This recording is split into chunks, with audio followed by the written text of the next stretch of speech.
दैत्यराज बलि की कहानी सनातन धर्म की प्रमुख कहानियों में से एक है। भक्त प्रहलाद के पोते और राजा विरोचन के पुत्र थे महाराज बलि। राजा विरोचन की पत्नी सुलोचना ने महाराज बलि को जन्म दिया था। विरोचन के बाद महाराज बलि ही दैत्यों के अधिपति हुए और उन्हें दैत्यराज बलि भी कहते हैं। एक बार की बात है, तब समुद्र मंथन के बाद देवगण बहुत शक्तिशाली हो गए थे। तब देवासुर संग्राम हुए। उस संग्राम में देवताओं द्वारा महाराज बलि और उनकी दैत्यों और असुरों वाली सेना का भी नाश हो गया। उस युद्ध में इंद्र के वज्र द्वारा बलि की मृत्यु निश्चित हो गई थी। तब शुक्राचार्य, जो कि दैत्य गुरु थे, उन्होंने अपनी संजीवनी विद्या के द्वारा महाराज बलि के प्राण बचाए। अपने होश और प्राण शक्ति संभालने के बाद दैत्यराज बलि ने गुरु शुक्राचार्य से पूछा, आचार्य, मैं अपना राज्य, अपनी सेना और शक्ति वापस कैसे पा सकता हूँ? तब इसके उत्तर में आचार्य ने कहा, हे पुत्र, तुम महाभिषेक विश्वजीत यज्ञ करो। इससे तुम्हें तुम्हारा हारा हुआ राज्य, सेना और शक्ति सभी पुनः प्राप्त हो जाएंगे। आचार्य की बातें सुनकर बलि यज्ञ करने को तैयार हो गए। महाराज बलि का विश्वजीत यज्ञ आचार्य की देख रेख में यज्ञ आरंभ हुआ। इस यज्ञ में अग्निदेव ने प्रकट होकर महाराज बलि को सोने का दिव्य रथ दिया, जिसमें 4 घोड़े बंधे थे। वह रथ हवा की गति में दौड़ने की क्षमता रखता था। साथ ही साथ यज्ञ से बलि को दिव्य धनुष, बाणों से भरा तरकश और अभेद कवच प्राप्त हुआ। इसके साथ गुरु शुक्राचार्य ने बलि को भयंकर गर्जना करने वाला शंख और कभी न मुरझाने वाले पुष्पों की माला प्रदान की। अपने यज्ञ को पूर्ण कर महाराज बलि महाशक्तिशाली बन गए। देवासुर संग्राम में महाराज इंद्र का पराजित होना, उन्होंने एक बार फिर से देवासुर संग्राम का आवाहन किया। इस संग्राम में देवता बुरी तरह पराजित हुए। केवल इतना ही नहीं, अपितु देवराज इंद्र को युद्धस्थल छोड़कर भागना पड़ा। दैत्यराज बलि यह संग्राम जीतकर स्वर्ग के राजा बन गए। अपनी विजय और बल का अहंकार भी उनके अंदर जन्म लेने लगा, जो पिछले हार के साथ सुप्त यानी सो गया था। शुक्राचार्य द्वारा बलि को ज्ञान युद्ध के बाद उन्होंने अपने गुरु शुक्राचार्य से कहा, है आचार्य, आपके कहे का पालन कर मैंने अपना राज्य, बल और सेना वापस पा ली है। अब मैं आपसे कुछ और भी जानना चाहता हूँ। यह सुनकर आचार्य ने कहा, निःसंकोच पूछो वत्स। बलि ने पूछा, अपने राज्य, बल और सेना को सुरक्षित रखने का क्या उपाय है? तब दैत्य गुरु शुक्राचार्य ने उनका मार्गदर्शन करते हुए कहा, है मेरे प्रिय शिष्य, यदि तुम निरंतर यज्ञ करते रहो तो कभी तुम्हारे बल में कमी नहीं आएगी, अपितु वृद्धि होगी और इससे तुम्हारी सेना सुरक्षित रहेगी और इससे राज्य भी सुरक्षित रहेगा। मेरी एक और बात मानो तो सदा गरीबों को और ब्राह्मणों को दान देते रहना। इससे जन्म लेने वाली ऊर्जा सदा तुम्हारे लिए हितकारी होगी। महाराज बलि द्वारा आचार्य शुक्राचार्य का समर्थन, यह सब सुनकर दैत्यराज बलि ने हाथ जोड़कर आचार्य की बातों का समर्थन और सम्मान किया और ऐसा आजीवन करने का संकल्प लिया। वो हमेशा चलने वाले यज्ञ करवाने लगे और सदैव दान के लिए तत्पर रहने लगे। दान का अहंकार हो गया उन्हें। शास्त्रों में कहा गया है, अहंकार तो अपने आप में बुरी चीज है और जब अहंकार अच्छी चीज पर हो तो वह उसका भी नाश कर देती है। दैत्य लोगों को उनकी सुरक्षा प्रदान थी, इस वजह दैत्य सबको कष्ट पहुंचाने लगे। देव माता अदिति की आराधना। उधर देव माता अदिति इस देवासुर संग्राम से हताश हो गई थी। उनके पुत्र निर्वासित जीवन व्यतीत कर रहे थे।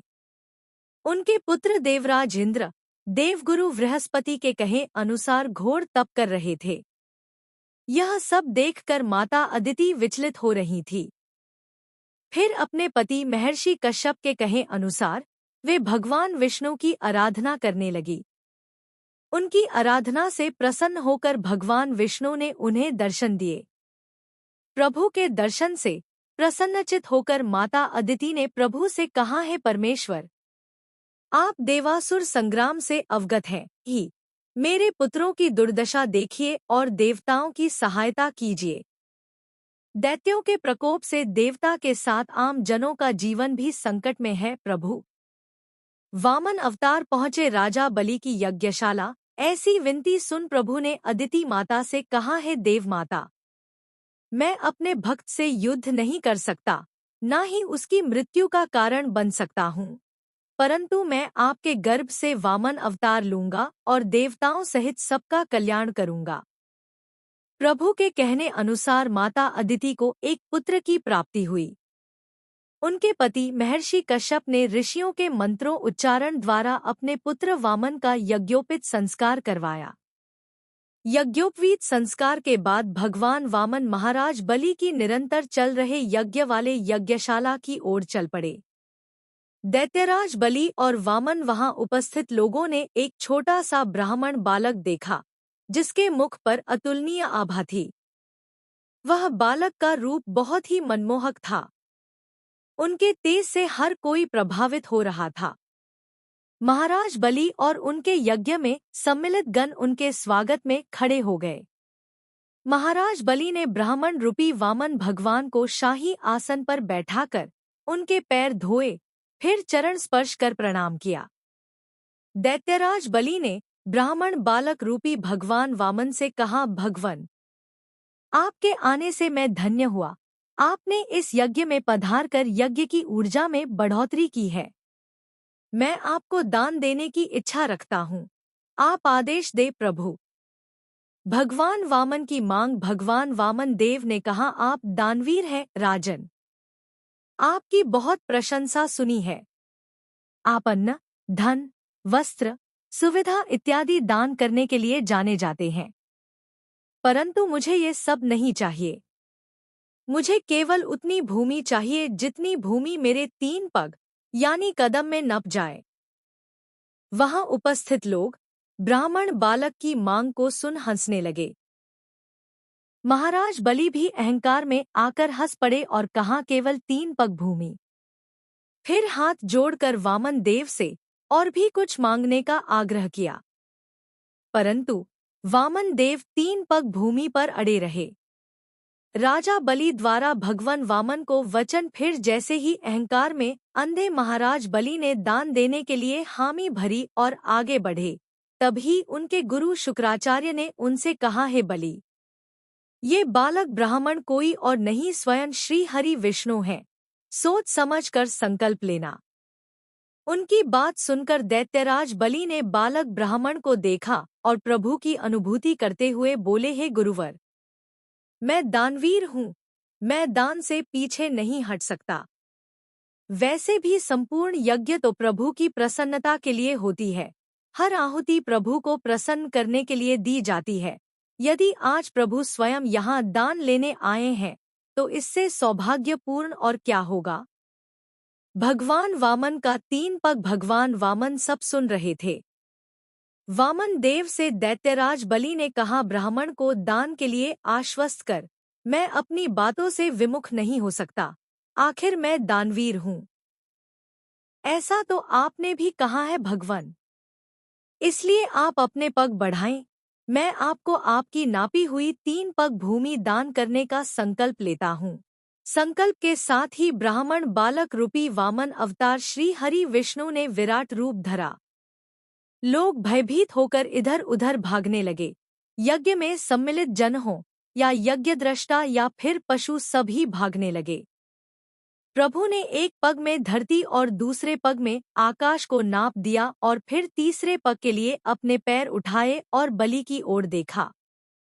दानवीर बलि द्वारा स्वयं दान। तभी बलि ने हाथ जोड़कर अपने घुटनों पर बैठकर कहा, है प्रभु, तीसरे पग में आप मुझे नाप ले और मुझ पर भी स्वामित्व स्थापित कर ले। यह रहा मेरा मस्तक आपकी सेवा में, आप मेरे मस्तक पर पग धरें। महाराज बलि का घमंड तो चूर हो ही गया था और प्रभु के सामने वो शरणागत हो चुके थे। परंतु श्री हरि तो भक्तवत्सल हैं, अपने भक्त की भक्ति में बंध जाते हैं। बलि की भक्ति से प्रसन्न होकर श्री हरि ने उन्हें अपने वास्तविक रूप में दर्शन दिया और कहा, आज से तुम पाताल लोक के स्वामी हो। यह 7वें मनवंतर की बात है।